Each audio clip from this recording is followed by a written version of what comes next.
In the vast expanse of space, where countless civilizations wage wars across star systems, there are moments that change the course of history, not through grand battles or advanced technology, but through simple observations that shatter long-held beliefs. This is one such story. Fleet Commander Zaxthor of the Drachnid Empire stood aboard his flagship, watching tactical displays of their latest conquest. His species had dominated 3 galaxies through superior tactics and unwavering discipline. Their soldiers were bred for war, enhanced with cybernetics, and trained from birth.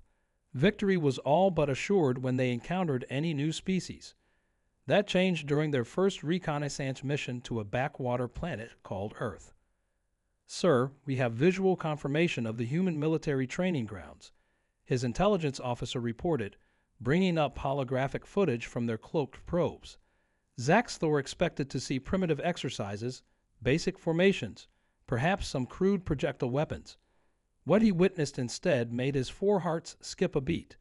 The footage showed human soldiers running through mud and rain, carrying their wounded comrades on their backs. They weren't enhanced or bred for war. They were ordinary beings who chose to fight. In another feed, soldiers were sharing their rations with civilian children in a war-torn region. There was no genetic programming forcing this behavior. It was pure choice. But what truly shook Zaxthor's core beliefs was watching their training exercises. A human instructor stood before fresh recruits, speaking words that would haunt him forever. "The strength of our military isn't in our weapons or our numbers. It's in our hearts, and our ability to stand together, and our choice to protect those who cannot protect themselves." He watched as these humans deliberately made their training harder than actual combat. They deprived themselves of sleep, pushed through exhaustion, and embraced discomfort, not because they had to, but because they chose to. Their drill instructors weren't feared overlords but respected mentors who led by example. "Shut it off," Zaxthor commanded, his voice barely a whisper. His crew looked at him with concern as he slumped in his command chair, his metallic armor feeling heavier than ever before. For the first time in his 300-year military career, Zaxthor questioned everything. The Drachnid Empire created perfect soldiers through force and conditioning. Humans created remarkable warriors through choice and determination. Their imperfections made them stronger. Their emotions, which his people had deemed weaknesses, were actually their greatest strengths. That evening, Zaxthor did something unprecedented in Drachnid history. He recorded his resignation, removed his rank insignia, and ordered his most trusted officer to take him to the nearest human settlement. His crew thought he had lost his mind, but he had never thought more clearly. "Sir, this is desertion," his second-in-command protested. "The High Command will execute you." Zaxthor smiled for the first time in decades. "No, old friend. This isn't desertion. It's enlightenment. I've spent centuries perfecting the art of war, but these humans, they understand something we've forgotten. They know the art of being human." As his shuttle descended toward Earth's atmosphere, Zaxthor clutched a small data crystal containing his observations. He knew the Drachnid Empire would eventually come for Earth, and when they did, they would need to understand what he had learned. Sometimes the greatest warriors aren't those bred for battle, but those who choose to stand and fight for what they believe in. But what Zaxthor didn't realize was that his journey to Earth was about to teach him even more remarkable things about humanity. Lessons that would change not just his life, but the fate of 2 civilizations forever. Landing on Earth proved more challenging than Zaxthor anticipated. His shuttle's cloaking technology kept him hidden from human detection systems, but finding a safe place to touch down without causing panic required careful planning. He chose a remote forest clearing in what humans called the Pacific Northwest, far from major population centers. The first thing that struck him was Earth's gravity. Slightly lighter than his homeworld, yet somehow more demanding. The air was rich with organic compounds, carrying scents of pine and soil that his filtered environment had never allowed him to experience. His environmental suit analyzed the atmosphere, confirming it was safe to breathe, though it would take time to adjust. As dawn broke over the forest, Zaxthor encountered his first human in person, a forest ranger who had spotted the unusual disturbance in the trees. The ranger's reaction wasn't fear or hostility, but rather a remarkable combination of caution and curiosity. Drawing upon his diplomatic training and the hundreds of hours of human language recordings he'd studied, Zaxthor raised his hands in what he knew was a universal gesture of peace. "I come seeking knowledge," he said, his translator converting his words into clear English. The ranger, showing remarkable composure, radioed for backup while maintaining a professional demeanor. Within hours, Zaxthor found himself surrounded by military personnel, but not as a prisoner, as a guest. What followed was a series of debriefings that revealed even more about human nature. The military officials were certainly interested in his tactical knowledge and the threat of the Drachnid Empire, but they were equally concerned about his well-being and motivations. A senior officer named Lieutenant Colonel Chen particularly impressed him with her balanced approach of strategic thinking and compassion. "What made you leave everything behind?" Chen asked during one of their conversations. Zaxthor's answer surprised even himself. "In our empire, we create soldiers through control and fear. But fear only works until someone stops being afraid. What I saw in your people was something else entirely, something we lost generations ago. You fight not because you must, but because you choose to protect what you love."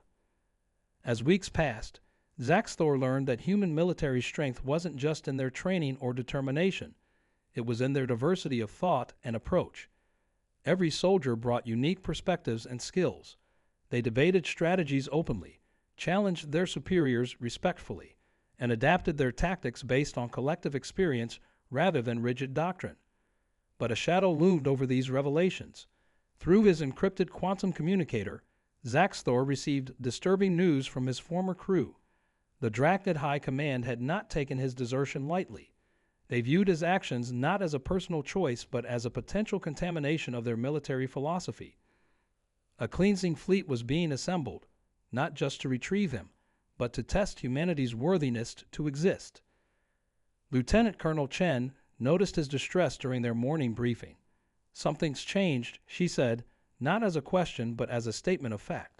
The human ability to read emotional states still amazed him. Zaxthor looked at the rising sun through the briefing room window, its warm light so different from the harsh illumination of his homeworld. He had come to Earth seeking understanding, but now he held knowledge that could mean the difference between humanity's survival and extinction. The question was, how could he help prepare them without compromising everything that made them unique? As alarms suddenly blared through the facility, Zaxthor realized time was running out faster than he'd anticipated. The first scouts of the Drachnid fleet had arrived. The response from Earth's military forces was swift but measured. Instead of panic, Zaxthor witnessed something he'd never seen before: calm, coordinated action driven by practiced protocols and genuine teamwork. Lieutenant Colonel Chen immediately activated what they called the Stellar Defense Initiative, a contingency plan developed after they learned of the Drachnid Empire's existence. "We've been preparing since you arrived," Chen explained as they hurried to the command center. "Not because we didn't trust you, but because hope for the best and prepare for the worst is practically our motto." The hint of a smile on her face despite the gravity of the situation was yet another human trait that fascinated him. The scout ship's arrival had triggered global alerts, but instead of causing chaos, it united Earth's nations with unprecedented speed. Former adversaries set aside their differences, sharing military resources and strategic capabilities. Zaxthor watched in amazement as countries that had been historical enemies now coordinated their responses as if they'd been allies for centuries. "Your orbital defense systems are primitive compared to Drachnid technology," Zaxthor observed while reviewing Earth's capabilities. "But you have something we never considered: adaptability." He shared critical insights about Drachnid tactical weaknesses, their over-reliance on cybernetic enhancements, and most importantly, their rigid adherence to military doctrine. The humans absorbed this information and began developing unconventional strategies. They didn't try to match Drachnid technology. Instead, they focused on exploiting the Empire's psychological weaknesses. Earth's forces started broadcasting messages in Drachnid language, sharing stories of individual courage, choice, and sacrifice, concepts that could shake the Empire's soldiers to their core, just as they had shaken Zaxthor. As the main Drachnid fleet approached, Earth's preparations intensified. Civilian populations were moved to safety, not through force, but through cooperative effort. Zaxthor was stunned to see people helping strangers, sharing resources, and supporting their military not out of fear or obligation, but out of genuine solidarity. The fleet commander leading the Drachnid force was Kexnar, Zaxthor's former student, and now his would-be executioner. The first transmission from the approaching fleet proved this was personal. "My old mentor." Kexnar's voice carried artificial confidence. "You've been corrupted by these primitives. Surrender now, and your death will be quick. Resist, and we'll make you watch as we cleanse this infection from the galaxy." But Kexnar had made a crucial mistake. He'd given Earth's forces time to implement their plan. While the Drachnid fleet maintained formation according to their ancient battle doctrines, smaller Earth vessels were already moving into positions that made no sense by Drachnid military standards. They were preparing for a strategy so unorthodox it bordered on insanity by Empire standards. Lieutenant Colonel Chen stood before the United Earth Defense Council, presenting the final phase of their plan. "We're not just fighting for survival," she declared. "We're fighting for the right to remain who we are. And maybe, just maybe, we're fighting to remind the Drachnid Empire of who they once were too." Zaxthor felt a chill as he recognized the look in the eyes of Earth's defenders. It was the same look he'd seen in their training videos, the same spirit that had made him question everything. But now it was amplified by something even more powerful, the unified determination of an entire species standing together by choice. As the Drachnid fleet entered the outer defense perimeter, Earth launched its first countermeasure. It wasn't a weapon or a shield. It was something far more dangerous to the Empire's rigid hierarchy. It was hope wrapped in a strategy that would either save humanity or doom it.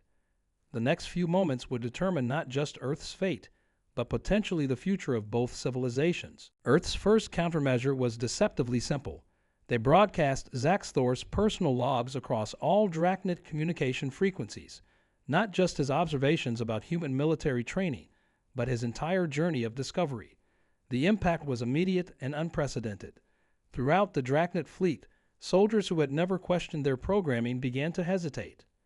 But Kexnar's response was swift and brutal. He initiated the Empire's fail-safe protocols, activating deeper layers of cybernetic control in his soldiers. "Your pathetic attempt to corrupt us will fail," he broadcasted. "The Empire's control is absolute."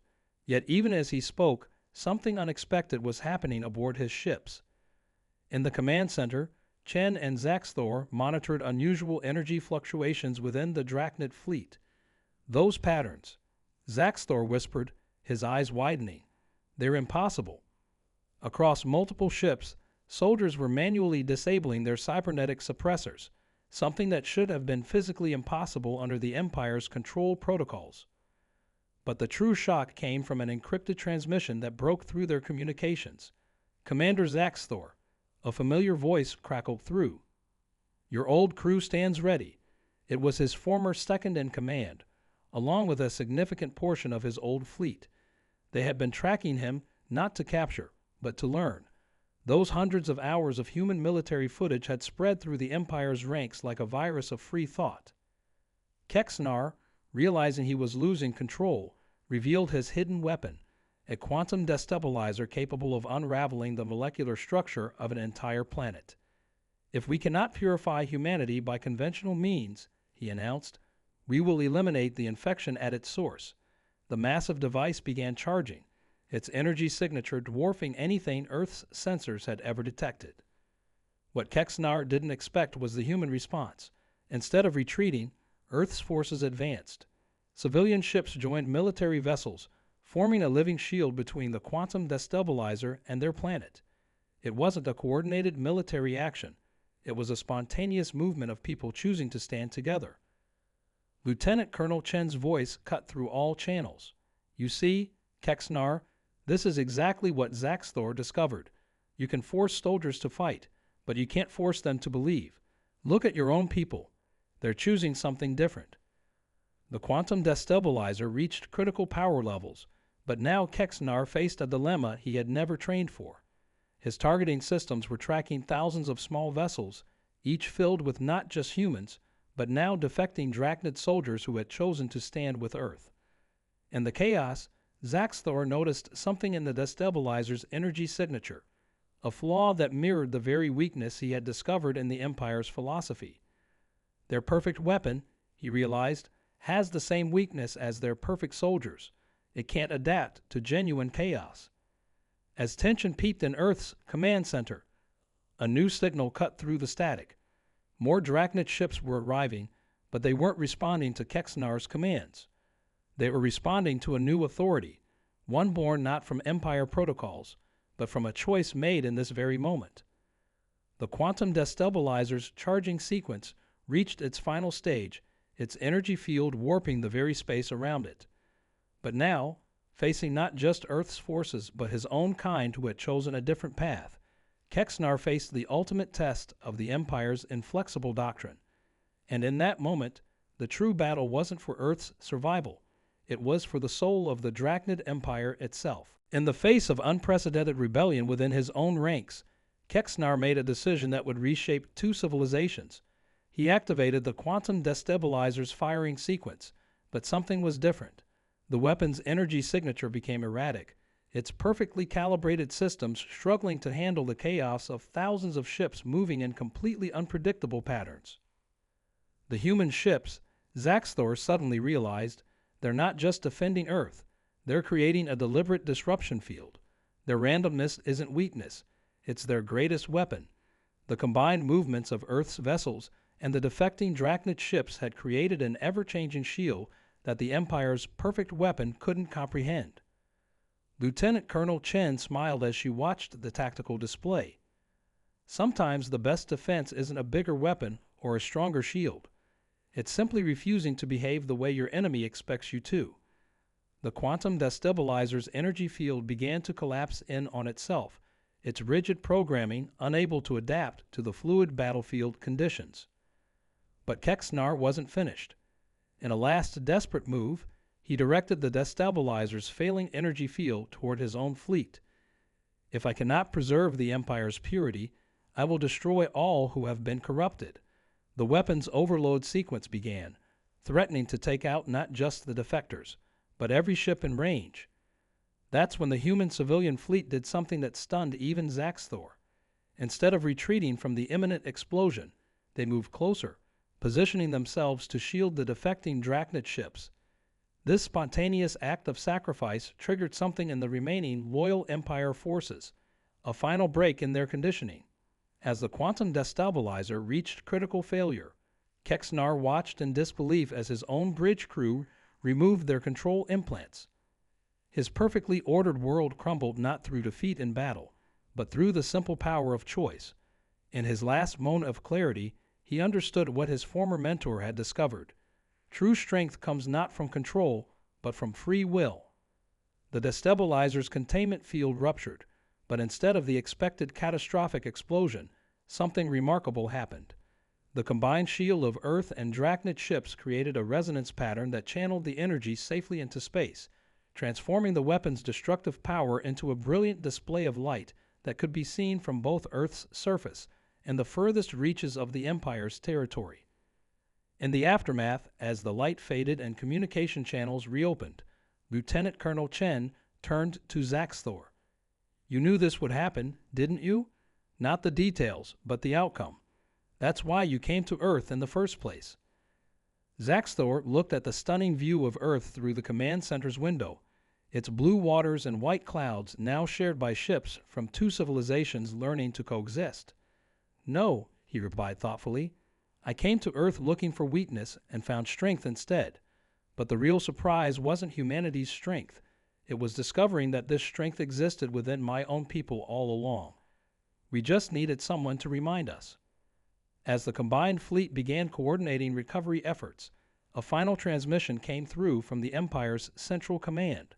The rigid hierarchy that had controlled the Drachnid civilization for millennia was crumbling, transformed by the very qualities they had sought to eliminate. The age of perfect soldiers was ending, replaced by something far more powerful, the age of choice. But as celebrations began across Earth and the defector ships, Zaxthor noticed something in the sensor readings that made him pause. Deep in space, beyond the solar system's edge, another signal was growing stronger. It seemed humanity's display of unity hadn't just transformed the Drachnid Empire, it had caught the attention of something far more ancient and mysterious. In the months that followed, Earth became a symbol of transformation across the galaxy. The integration of Drachnid technology with human innovation led to unprecedented advancements, but more importantly, it created a bridge between two civilizations that had evolved along vastly different paths. The former Empire ships, their stark metallic surfaces now adorned with both human and Drachnid symbols, became a common sight in Earth's orbit. Lieutenant Colonel Chen, now serving as Earth's representative to the newly formed Galactic Cooperation Initiative, worked closely with Zaxthor to build something entirely new. The human military training grounds that had first caught his attention were transformed into joint learning centers, where both species shared their strengths and learned from their differences. "You know what's funny?" Chen said one evening as they watched human and Drachnid children playing together in one of the new settlement areas. "We always thought our first contact with alien life would either end in war or instant friendship. Nobody expected it would start with their general quitting his job." Zaxthor laughed, a sound that once would have been impossible under Empire control. The best decisions are often the ones that make the least sense to others. He watched as a young Drachnid, free from the cybernetic enhancements that had once been mandatory, learned to play soccer with human children. The sight still filled him with wonder. But the mysterious signal from deep space remained at the back of their minds. Research teams composed of both species studied it, and their findings were both exciting and concerning. The signal patterns suggested it came from the remains of an ancient civilization, one that might have seeded both their species across the galaxy millennia ago. "Whatever's out there," Chen observed, "we'll face it together, not because we have to, but because we choose to." The sentiment echoed through both communities, strengthening their bond as they prepared for whatever discoveries lay ahead. As for the former empire, it underwent a remarkable transformation. The rigid hierarchy was replaced by a system that balanced structure with individual choice. Many Dracnids chose to keep some of their cybernetic enhancements, but now these were personal choices rather than imposed requirements. Their society, once focused solely on military perfection, began to explore art, music, and the countless other aspects of life they had denied themselves for so long. On the anniversary of the battle that had changed everything, Zaxthor stood before a gathering of both species. The quantum destabilizer's energy burst had left a lasting aurora in Earth's upper atmosphere, a beautiful reminder of how destruction had been transformed into hope. "We came to Earth believing we would find weakness," he addressed the crowd. "Instead, we found strength in what we thought was imperfect. We discovered that true power lies not in control, but in the freedom to choose who we become.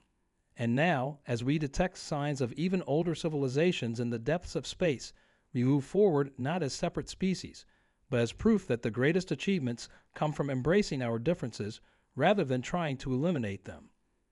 As his words echoed across the gathering, the mysterious signal pulsed stronger, almost as if in response. But this time, neither humans nor Drachnids felt fear. Whatever lay ahead in the vast expanse of space, they would face it as something unprecedented in the galaxy. A civilization that had learned to combine the best of both worlds. And so, the story that began with one general's decision to quit his job became something far greater, a testament to the power of choice, the strength found in imperfection, and the endless possibilities that arise when different worlds choose to stand together. As the combined fleet prepared for their first joint exploration mission into deep space, one thing was certain: the greatest adventures still lay ahead.